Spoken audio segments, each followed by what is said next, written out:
those showers start to clear away. Not looking good for the Festival of Derby tomorrow, though, Kirsty, is it?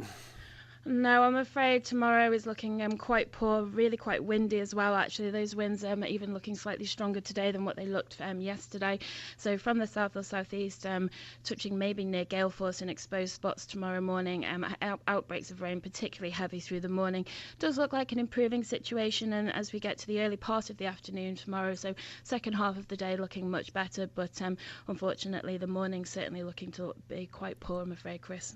Thank you very much, Kirsty. And the team down there at the office once again, and of course they'll be in constant contact with Gary Thompson, Clark. Of course, more messages coming in. Beth? Loads more messages. I just wondered, John, listening to that forecast and looking ahead to racing today, how you feeling?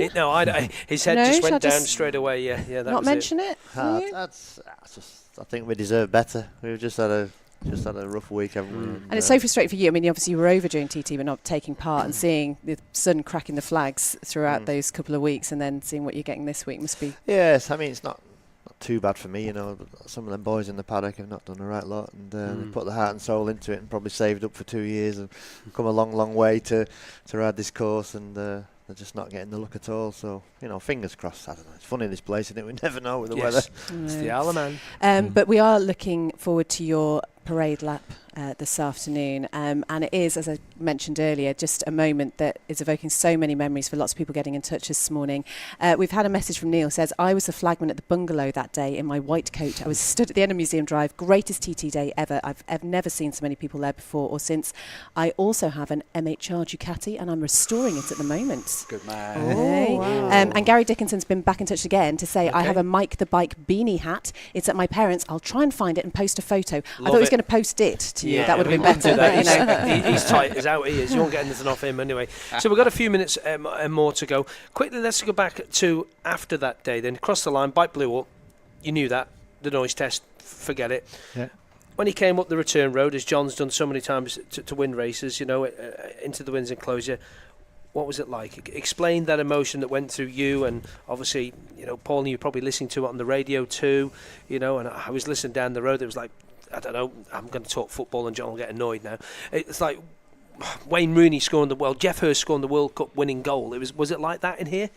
Well, it wasn't particularly for me. I'm not known as a very emotional person, really. And in fact, after we'd done the TT and Murray Park, Mike once accused me of smiling. Never. Yeah, he smiled then, nearly. There you are. I think he smiles more now. Yeah, I've got used to it over the years. But no, it was just, you just thought, well, that's a relief. That's over with. We'll get on for the next one. And was he left alone? Because obviously, when like John and the modern guys, when they win a race, you've got to do the meet, you've got to do the interviews, then you've got to do the press conference, and then you've got to go and meet the world's press. Was it? No, there's loads of people around, but when I watch the racing now, after the riders come into the race, they all jump and hug each other and kiss each other and all that. There's none of that went on then.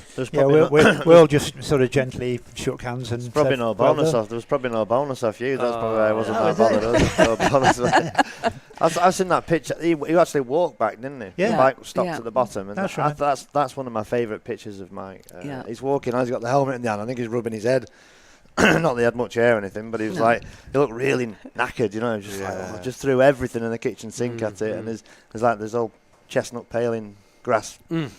Just a lovely picture. And that rolled out fence that they used to have, the fence with the stobs, and then have the wire in between. That was what they used to put. I can remember it now, being a kid stood there as well, watching that return road. You have to pay. You used to have to pay 50p to go and stand there when I was a kid. 50p, and it was a 50p note because we had 50p notes here. He sort of jumped on the podium, didn't he? And he jumped on the podium. He's like, "What's all this fuss about?" It was just a bit of a head down wave, and there wasn't really like. I think he had tears in his eyes. A couple of the photographs and reports that I've had, he had a few tears. I bet you he did as well. And then for you, at some of the other meetings afterwards, where Mike didn't win, like Donington Park and Silverstone, I think he finished third or fourth at Silverstone.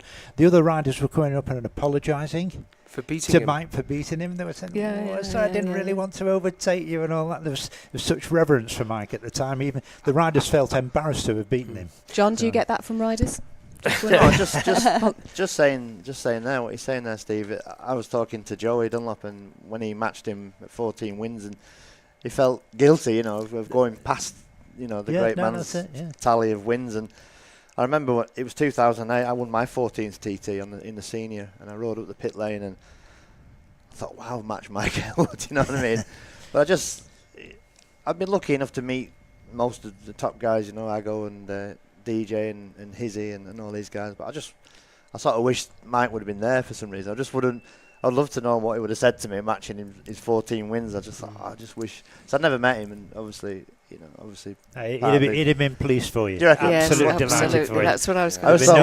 Would he be mad with me, or would he be? No, would he be all right? No way. No, absolutely not. But during this time, there were a lot of other people helping. I mean, I'm sat here saying, I've organised this and all that. There were lots of people involved. There were people that worked for me, like Ian Dagnall and Roy Armstrong, that helped out at the workshops there. There was Ron Winder, who did a lot of the background organisation, and John Sear, who was my sales director of the company. So it was quite a big company I had, and that had to keep running while I was concentrating on doing the bikes. So lots of people put an effort in afterwards, and before, while it was going on.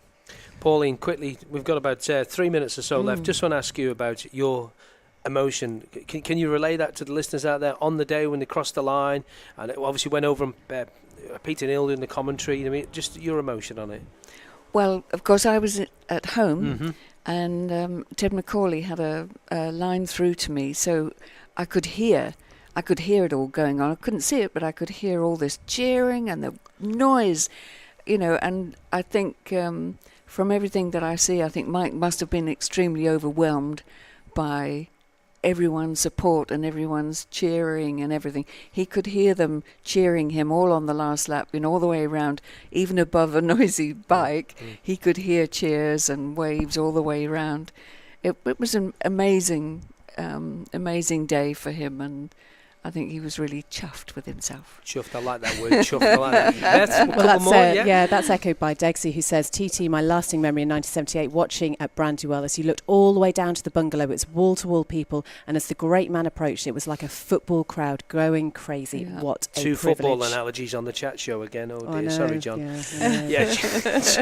But listen, we are looking forward to this today. We really are. I know a lot of people around the world, are going to be listening to obviously speak to John before he goes out, and I've spoken to John quite a lot of times up on the start line, and sometimes when he's got that little glint in his eye, and I know he's up for it, and I'm sure there's going to be more, I think, than a glint in his eye this afternoon when he gets to throw his leg over this bike and chuck it down the road. And what's he allowed to rev it to, Steve? Tell him now. Well, I don't want to use that phrase, chuck it down the road, because that means something else. Ride it down the road. Yeah, ride it down the road. Yeah. Yeah. Well, David, no, we won't get there. What's he allowed to rev it to? 8.5. Right. 8.5, and there'll be big bit of tape on there, won't there? No, there's no tape on there. Is it really? Okay, no problem at all. We have been joined on the chat show this morning by Steve Wynn. Steve, listen, it's going to be good up there on the line today. It really, really is. It's going to take a lot of people back a long time, and straight away my mind's eye is going in the back of my head. I know exactly what I'll be thinking when it happens, and I know a lot of people around the circuit, around the world, will be thinking, well, I was there in this day. And we had it with the Agostini and the Hailwood thing the other year. There was one guy who said he stood in exactly the same spot. It was on that day in 1960. He stood in exactly the same spot. Well, I'll be there in my same spot. I hope you will as well, and we need a picture of it as well. We'd love to see it, and I know there is going to be a lot of emotion chucking around. So, David, thanks very much for coming in this morning. Thank you, guys. Enjoy the day. I'm sure you will, and well, maybe sending a bit of sunshine down to us. What do you think? Let's hope for that. Let's dry them blinking roads up. Have a word, will you? That's what I reckon. And John, enjoy it. I know you get it. Look at that smile. He's like a kid in a sweet shop full of sweets that he probably wants to eat. A bit nervous. Nah, you don't. You'll be right. Pauline, Hailwood, thank you very, very much for coming. Welcome back to our island, by the way. Welcome back. Always welcome. And Steve, it's going to be good, and we can't wait to see you up on there on the line. Cheers. Beth, last word from you, I think. Yep, if anyone's missed any part of the chat show, you can go to the Manx Radio portal at manxradio.com and listen back, and you're going to be in a rather soggy Derby tomorrow. You're coming up, end of it now. You've just sealed it. You said you weren't coming because it was going to rain, but now you were coming. Alex, tell her she's got to be there tomorrow. Yeah, I've got spare waterproof somewhere roughly about the same height. Yeah, you said that, not me. Thank you very much. That's the chat show from us. We were back later on with the full commentary team. Roads closed at 11. We're on air just, I think, around about 11:30. Back to the studio. We'll get the news with John Moss.